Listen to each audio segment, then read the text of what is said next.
नमस्कार कंज्यूमर्स, मैं हूं प्रियंका संभव और आज की काम की बात में मैं आपको बनाऊंगी स्मार्ट। ऊप्स, स्मार्ट तो आप हैं ही, तभी आप मेरा ये वीडियो देख रहे हैं। लेकिन आज की काम की बात आपको बनाने वाला है साइबर स्मार्ट। बनिए डिजिटल स्मार्ट, क्योंकि भारत सरकार की साइबर सिक्योरिटी आर्म CERT-In ने चेतावनी दी है कि भारत पर एक बड़ा साइबर हमला हो सकता है, जिसमें लाखों भारतीयों के फोन, कंप्यूटर हैक हो सकते हैं, उनकी पर्सनल जानकारी चुराई जा सकती है। तो इस चोरी से अगर बचना है तो आपको डिजिटल स्मार्ट बनना होगा, नहीं तो डिजिटल डकैत आपके बहुत जरूरी इंफॉर्मेशन को चुरा कर उससे कुछ भी नुकसान पहुंचा सकते हैं। ऐसा होता है ना कि हमें लगता है नहीं, ये हमारे साथ नहीं हो सकता है, ये दुनिया में हो रहा है लेकिन हमारे साथ नहीं हो सकता है। तो इस बात को अपने दिमाग से निकालिए, ये किसी के भी साथ हो सकता है और इसीलिए बहुत जरूरी है कि आप अपनी सिक्योरिटी का ख्याल रखें। खास करके ये वक्त ऐसा है जब हम सभी कंप्यूटर पर, फोन पर, स्क्रीन के सामने इतना सारा वक्त बिता रहे हैं और कुछ छोटी छोटी बातें जिसे हम नजरअंदाज कर जाते हैं। हमें लगता है अरे इससे क्या होगा, लेकिन इससे भी बहुत कुछ हो सकता है। यानी कुछ ऐसी छोटी छोटी हार्मलेस बातें जो आपको लगता है कि इसे अगर ओवरलुक भी कर दिया तो कुछ नहीं होगा, उनको ओवरलुक मत कीजिए। तो कौन सी है ऐसी जरूरी बातें? 7 काम की बात आपके मतलब की मैं लेकर आई हूं। तो पहले काम की बात है कि क्या मैं आपको मधुबाला की तरह दिख रही हूं या मीना कुमारी की तरह? अब पिछले जन्म में मैं खरगोश तो नहीं थी? क्या ये फिजूल की बात मैं कर रही हूँ? मैंने वादा किया काम की बात का और ये तो फिजूल की बात लग रही होगी। जी हाँ, इसी तरह के फिजूल के कई पर्सनालिटी क्विज़ेस जो है वो सोशल मीडिया पर आप देखते होंगे, जिसमें कहा जाता है कि वो बताएंगे कि आपका चेहरा जो है आज से 20 साल बाद कैसा लगेगा और आज से 20 साल पहले आपका चेहरा कैसा दिखता था। फेस ऐप चैलेंजेस हैं, साथ में आपको आपकी पर्सनालिटी के बारे में बताएंगे कि आप पुराने किसी समय में राजा थे या रंक थे, या आप जो है किस जानवर से बहुत मिलते जुलते हैं, किस पौधे से बहुत मिलते जुलते हैं, किस फूल से बहुत मिलते जुलते हैं। इन क्विज़ेस का मुझे कोई मतलब समझ में नहीं आता है, फिजूल के क्विज लगते हैं ना, टाइम पास लगता है कि अच्छा हो जाएगा, लेकिन इस टाइम पास के चक्कर में आप अपने डेटा के साथ खिलवाड़ कर सकते हैं। ये साबित हो चुका है, कुछ डेटा माइनिंग कंपनीज जो इस तरह की क्विज़ेस चला करके लोगों के पर्सनल डिटेल्स हासिल करती है। सोचिए जरा, आपके डेट ऑफ बर्थ, आपका नाम, आपके फैमिली के बारे में जानकारी, आपके कोई फेवरेट पेट के बारे में जानकारी, हो सकता है जो आपके सेफ्टी पासवर्ड क्वेश्चन हो, इस तरह की जानकारी आपसे ले सकती है और उसे जो है डार्क वेब में बेच भी सकती है। तो जस्ट बी वेरी केयरफुल, इस तरह के पर्सनालिटी क्विज से आपको बचना है। ये है पहली काम की बात। दूसरी काम की बात, और ये जुड़ी हुई है आपकी ही पर्सनालिटी और आपकी तस्वीर से।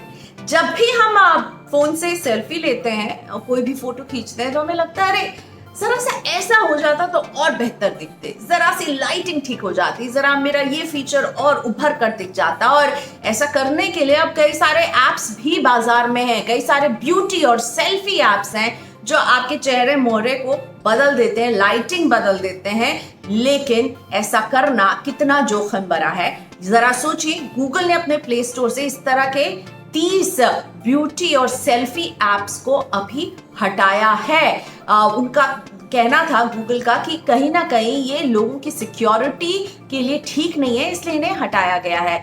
कई कैमरा और ब्यूटी लाइट, यूरोना कैमरा, इस तरह के एप्स थे, इनको गूगल ने हटाया है। और जब गूगल ने इसे हटाया तब 20 लाख से ज्यादा इसकी डाउनलोड्स हो चुके थे। लेकिन अगर गूगल अपने प्ले स्टोर से इस तरह के एप्स को हटा रहा है तो कहीं ना कहीं ये आपकी सुरक्षा, आपके डेटा का गलत इस्तेमाल कर रहे थे, इसलिए गूगल ने इस तरह का कदम उठाया। इसीलिए जरा ये सेल्फी और ब्यूटी इंप्रूवमेंट वाले ऐप से सावधान रहिए, इनसे दूर रहने में समझदारी। तीसरी काम की बात, और ये बहुत जरूरी बात है क्योंकि जो CERT-In ने अलर्ट दिया है कि एक बड़ा साइबर हमला हो सकता है, उसमें फिशिंग ईमेल्स एक बड़ा जरिया बन सकती हैं।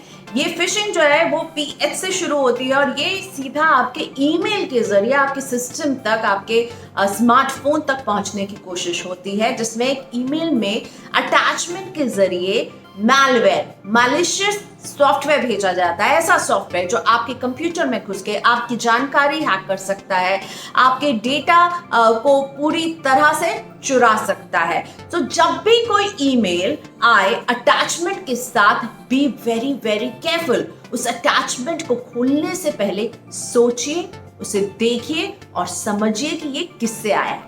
सोचना ये है कि क्या मुझे इस ऑर्गेनाइजेशन से, जहां से भी आया हो, भले ही आपके दफ्तर से आया हो, आपके बैंक से आया हो, किसी शॉपिंग वेबसाइट से आया हो, क्या आपको उनसे किसी इस तरह के ईमेल की उम्मीद थी या फिर आप एक्सपेक्ट कर रहे थे। दूसरा, आपको देखना है कि उसका जो एक्सटेंशन है, अगर उसमें EXE लिखा हुआ है, you need to be really careful.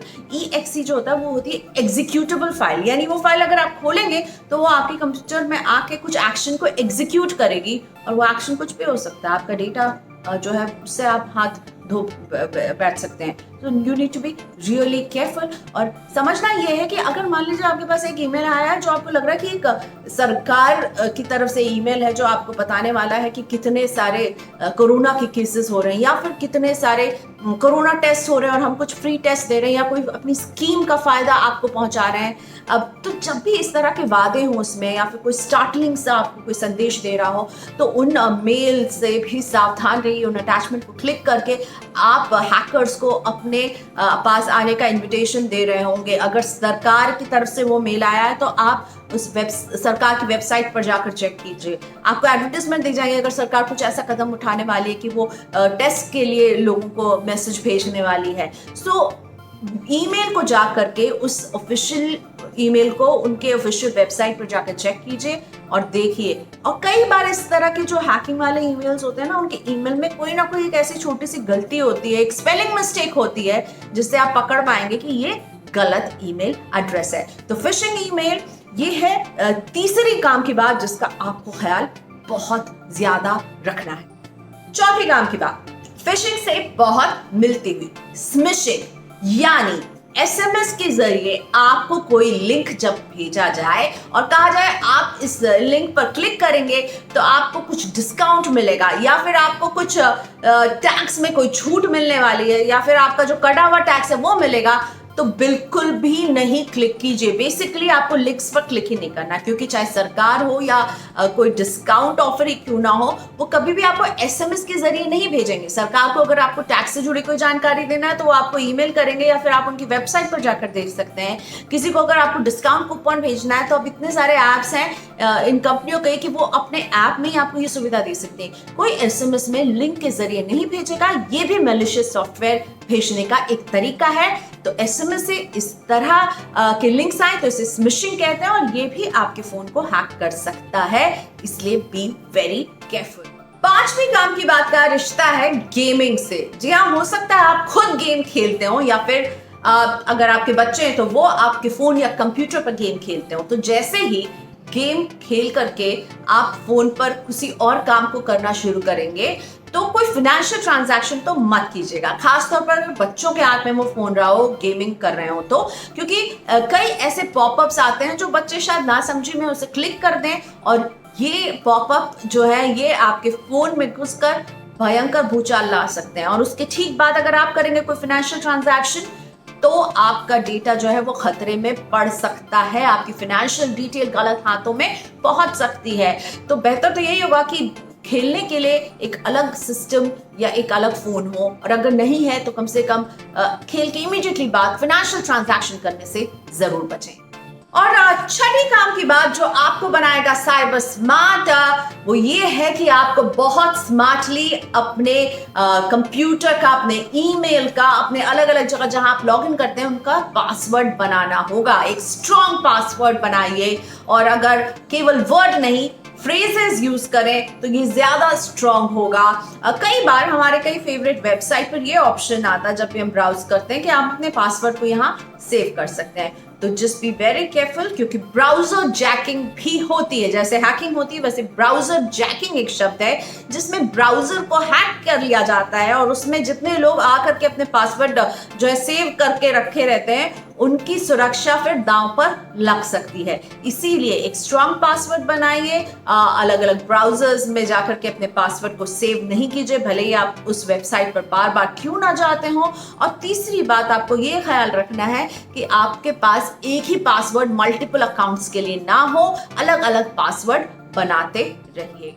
और आपको साइबर स्मार्ट अगर बनना है तो सातवीं काम की बात बेहद जरूरी है, क्योंकि ये जुड़ी हुई है हमारे और आपके फेवरेट ऐप व्हाट्सएप से। जी हाँ, व्हाट्सएप भी अब फ्रॉड का शिकार हो रहा है। कई ऐसी रिपोर्ट्स आई हैं जिसमें कि व्हाट्सएप में भी कई तरह के फ्रॉड हो रहे हैं, जिसमें सबसे पॉपुलर ये है कि आपको लगेगा कि व्हाट्सएप की तरफ से आपको एक मैसेज आया है और फिर आपको एक कॉल आएगा और कहा जाएगा कि हमने अभी आपको मैसेज भेजा है जिसमें हमने आपको एक वेरिफिकेशन कोड दिया है, तो वो वेरिफिकेशन कोड बताइए।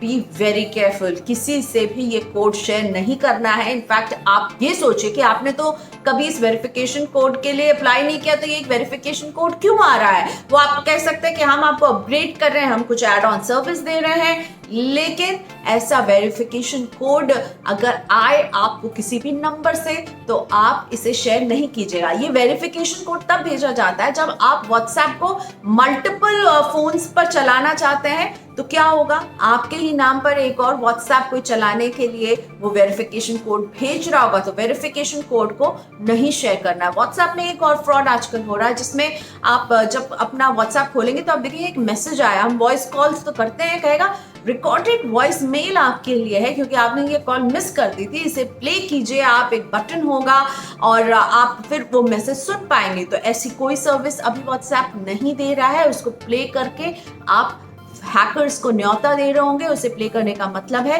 कि कोई मालवेयर आपके फोन में आ सकता है, एक लिंक पर वो आपको ले जाएगा और इस तरह से आपके फोन को ये हैक कर सकता है। व्हाट्सएप फ्रॉड भी इन दिनों काफी तेजी से बढ़ रहे, तो व्हाट्सएप में भी किसी लिंक को क्लिक मत कीजिए, किसी वेरिफिकेशन कोड को किसी से शेयर मत कीजिए। तो ये है 7 काम की बात जो आपको बनाएंगी साइबर स्मार्ट। मैं उम्मीद करती हूँ कि इन बातों से आपको मदद मिलेगी और आपके साथ ऐसा कोई फ्रॉड बिल्कुल ना हो।